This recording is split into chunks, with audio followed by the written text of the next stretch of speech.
दोस्तों, पाकिस्तान के मसाइल इतने ज्यादा नहीं है, बस कोई हल करना नहीं चाहता। और ये बात हमें सालों से पता है। सबके अपने अपने मफाद हैं। खुद सोचो यार, जब कोई करोड़ों रुपए दे के किसी एक सीट पे आके बैठेगा और उसके पास वक्त भी साल 2 साल का होगा, तो उसकी पहली प्रायोरिटी क्या होगी कि वो हमारे मसाइल हल करे या अपने दिए हुए पैसे पूरे करे। बड़े बड़े मसाइल का हल छोटे छोटे पॉलिसी रिफॉर्म्स में छुपा होता है। हजारों बच्चियां घरों में बैठी हैं। कितना बड़ा सोसाइटी का प्रॉब्लम है कि उनकी शादियां नहीं होती क्योंकि उनके पास जहेज के पैसे नहीं है। वो बूढ़ी हो जाती।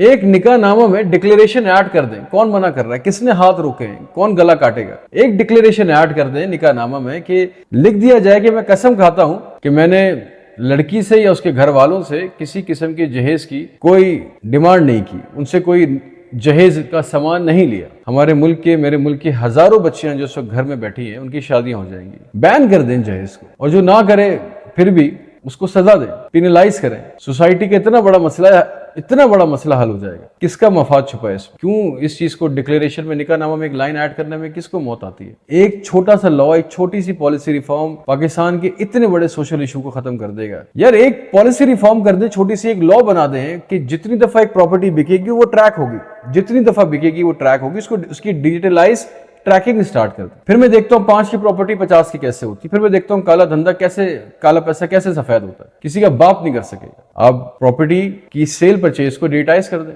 ट्रैक कर लेंगे पहले किसने खरीदी, दूसरी बार किसने खरीदी, तीसरी बार किसने खरीदी, किसने बेची और कितने की बेची। पता लग जाएगा कि कौन सट्टा कर रहा है प्रॉपर्टी में, कौन प्रॉपर्टी में बलून मुनाफे कमा रहा है। एक छोटी सी पॉलिसी रिफॉर्म। आरती को कमजोर कर दें, डिजिटाइज मंडी बना दें, किसान को ताकतवर करें। देखें फसलें ग्रो करेंगी। आपके घरों में, मेरे घरों में, हम सबके घरों में सस्ती सब्जी आएगी, सब सस्ता ताजा फल आएगा। लेकिन बीच में ये आरती, अच्छा सबको पता है कि आरती प्रॉब्लम है, मुझे भी पता है, आपको भी पता है कि आरती प्रॉब्लम, लेकिन उसको हल कोई क्यों नहीं करना चाहता? एक छोटा सा लॉ बनाए, मंडियों को डिजिटाइज करें, किसान से लेके मंडी तक का सफर आसान कर दे। एक पॉलिसी बनाने में, एक लॉ बनाने में क्या मसला है? जैसे पहले कॉलेजेस में, स्कूल्स में एनसीसी की ट्रेनिंग होती थी, उसको लाजमी करें। दुनिया इस वक्त जंगों से गुजर रही है, हमारे बच्चों को पता होना चाहिए हाउ टू ट्रेन योरसेल्फ। दुनिया के हर मुल्क में आर्मी ट्रेनिंग एजुकेशन के साथ लाजमी है। ईरान हो, रशिया हो, इसराइल हो। पाकिस्तान में क्या मसला है? आप एनसीसी की ट्रेनिंग को लाजमी करें, उसको स्कोर में डालें। बच्चे फिजिकली होंगे, हेल्दी होंगे, दे लव फॉर द कंट्री, इसमें बढ़ेगा। इसमें क्या मसला है कि आपने करिकुलम में मैंडेटरी कर दें, बच्चों को पब्लिक एडमिनिस्ट्रेशन सिखाई जाएगी, लोगों से मिलना, उनसे बातचीत करना, लोगों को डील करने के स्किल सिखाए जाएंगे। कब तक हम ये थ्योरम पढ़ाएंगे और इरेलेवेंट चीजें पढ़ाएंगे? मैंने जो थ्योरम पढ़े थे, आप मुझे बताएं कि दोबारा हमने कहाँ इस्तेमाल किया? नहीं किए। बच्चों को फ्यूचरिस्टिक चीजें पढ़ाएं। एनसीसी ट्रेनिंग्स को, फिजिकल ट्रेनिंग्स को उनका हिस्सा बनाए एजुकेशन का, उनकी करिकुलम का। कौन रोक रहा है ये छोटी छोटी पॉलिसी रिफॉर्म से? किसका एडवांटेज छुपा है इन सब चीजों के अंदर? खुदा जानता है। एक पॉलिसी बना लें, एक लॉ बना लें। कौन रोक रहा है इस पॉलिसी बनाने से, इस लॉ को पास करने से कि अननेसेसरी इंपोर्ट्स को बैन करना? किसने रोका है मुझे बताएं? कब तक हम कुत्ते बिल्लियों के खाने इंपोर्ट करेंगे?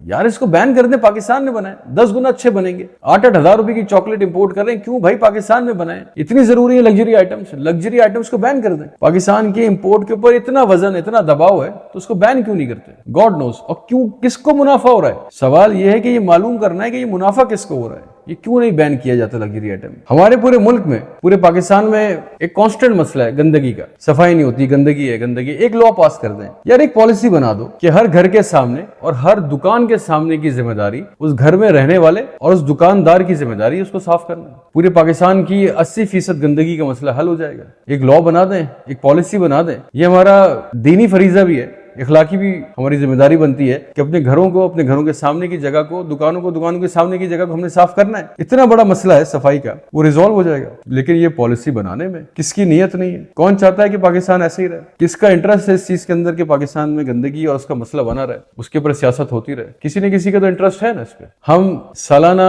400 से लेके 700 अरब रुपए IPPs पे उड़ा देते हैं, क्योंकि सिर्फ हम कैपेसिटी पेमेंट करते हैं। एक पॉलिसी बना लें, एक लॉ में रिफॉर्म कर कि भाईजान हम कैपेसिटी पेमेंट नहीं करेंगे, हम पे पर यूज पे पेमेंट करेंगे। जितना इस्तेमाल करेंगे उतनी पेमेंट करेंगे। रीनिगोशिएशंस कर लें। कौन रोक रहा है? किसने मना किया इस पॉलिसी रिफॉर्म करने से? थेफ्ट कंट्रोल करें, लाइन लॉसेस को कंट्रोल करें। 400 से लेके 700 अरब रुपए तक का सालाना फायदा है हमारे मुल्क को। लेकिन संजीदगी से इस चीज को पढ़ें, इस चीज के ऊपर काम करें, इस चीज के ऊपर मेहनत करें, अपनी प्रायोरिटीज को स्ट्रेट करें, अलाइन करें, ये मसला हल हो जाएगा। इतना बड़ा लाइन लॉस और थेफ्ट और IPPs की सिर्फ एक पेमेंट मॉडल जिसमें लिखा है कि कैपेसिटी पेमेंट हो रही है कि वो बनाए जा रहे हैं, हम पेमेंट कर रहे हैं, इस्तेमाल नहीं कर रहे आईपीपीएस से बिजली। हमने सिंपल उसके कॉन्ट्रेक्चुअल अलाइनमेंट उसको रीअलाइन करना है, रीनिगोशिएशंस करनी है कि भाई हम सिर्फ वो पेमेंट्स करेंगे जो हम इस्तेमाल करते हैं, बस मसले का हल हो जाएगा। किसने रोका? ये छोटी छोटी पॉलिसी रिफॉर्म्स इस मुल्क को, हम लोगों को, सबकी तकदीर बदल सकती है। और इस पूरी सीरीज में टीम पाकिस्तान में हम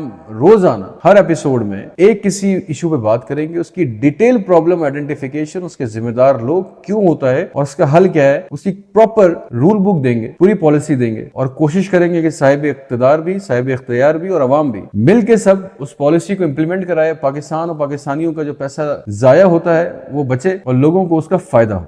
दुनिया के अंदर जो मसाइल आने वाले हैं उसमें सबसे बड़ा मसला तो एनर्जी है। एनर्जी क्राइसिस अभी हमने देख लिया कि जब ईरान और अमेरिका के दरमियान झड़प हुई, जंग हुई, तो सबसे बड़ा प्रॉब्लम क्या था? Energy, petrol, fuel. भाई ई बाइक्स के प्लांट्स लगाए पाकिस्तान के अंदर, अपनी लोकल मैन्युफैक्चरिंग करें ई बाइक्स की, सोलराइजेशन को मैंडेटरी करें, घरों में, ऑफिस में, सरकारी दफातर के अंदर मोशन सेंसर लाइट्स लगा दें, पूरी दुनिया में लगी है, मैंडेटरी कर दें। आप इतनी बड़ी सेविंग करेंगे, बिलियंस ऑफ रुपीस की सेविंग करेंगे सालाना, खाली इस छोटी सी पॉलिसी रिफॉर्म से। हम क्यों नहीं करते? अगेन मेरा सवाल यही है कि इससे किसको फायदा है, कौन इससे बेनिफिट उठा रहा है और ये हम क्यों नहीं कर रहे? राइट टू नो की पॉलिसी डालो। मेरे घर के सामने की सड़क बने और सही ना बने, टूटी हुई हो, तो मेरे पास ऑनलाइन पूरा रिकॉर्ड है कि लाइन ये किसने बनाई, किसने ठेका दिया, कितने का ठेका दिया। मैं डायरेक्ट उस कॉन्ट्रैक्टर को, दुनिया भर में ये होता है, यूएसए के अंदर राइट टू नो की पॉलिसी है, हमें भी दे दे। मैं अपने घर के सामने की टूटी हुई सड़क के लिए डायरेक्ट ठेकेदार को फोन करके अपने घर के सामने बुला सकता हूं, क्योंकि मैंने सर्विस के लिए पैसे दिए उसको। आप इस छोटी से पॉलिसी रिफॉर्म से इतने बड़े मसले को हल कर दे, एक्सपोज करें उन लोगों को जिन्होंने ठेके में डंडी मारी है। या तो देने वाले ने डंडी मारी है या बनाने वाले ने मारी है, किसका खौफ है? ये पॉलिसी रिफॉर्म्स हमारे मुल्क की तकदीर बदलेंगे। ये पॉलिसी रिफॉर्म्स, ये लॉज हमारे मुल्क के अंदर होने वाले हर छोटे बड़े मसले को हल कर देंगे। ये हम क्यों नहीं बना रहे? यहाँ किसका डर है? रेमिटेंसेस, यार पाकिस्तान 40 बिलियन के रेमिटेंसेस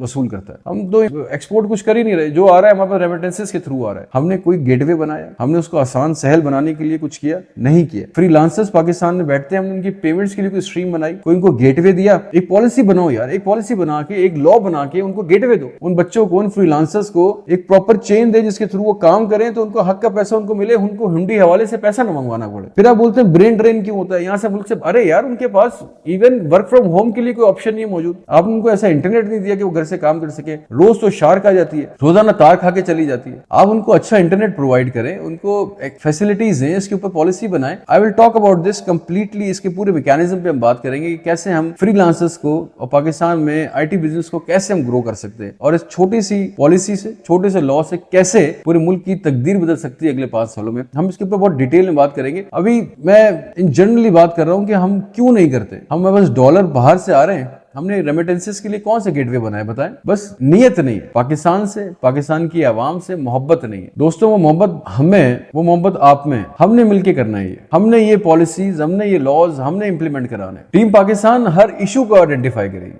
और उसके टेक्निकल, ब्यूरोक्रेटिकल, प्रैक्टिकल सॉल्यूशंस देगी, और हर प्रॉब्लम का सलूशन एक हैंडबुक की तरह इस सीरीज में होने के बावजूद अगर हल नहीं हुआ ना, तो फिर साफ जाहिर है कि नीयत नहीं है, फिर साफ जाहिर है कि किसी और का मफाद है, साफ जाहिर है इस मसले को जारी रख के कोई इससे कमा रहा है, कोई अपने मकासद पूरे कर रहा है। तो फिर इसकी इम्प्लीमेंटेशन आप कराएंगे, फिर इसकी इम्प्लीमेंटेशन हम कराएंगे। हम मिलके ये मेक श्योर करेंगे कि छोटे छोटे पॉलिसी रिफॉर्म्स, ये लॉज पाकिस्तान में इंप्लीमेंट हो और इससे पाकिस्तान तरक्की करे। Guys, the story starts here only and sky is the limit. Pakistan इन छोटे छोटे मसलों के लिए नहीं बना था भाई। पाकिस्तान को जिन्होंने इस दुनिया को लीड करने के लिए बनाया था, टीम पाकिस्तान और आप और हम सब मिलके will take Pakistan where it actually belongs. Will make it the real Pakistan. Connected रहिए, together we will correct these issues, these policies, these laws and make this country a great place to live again. No more brain drain. अपने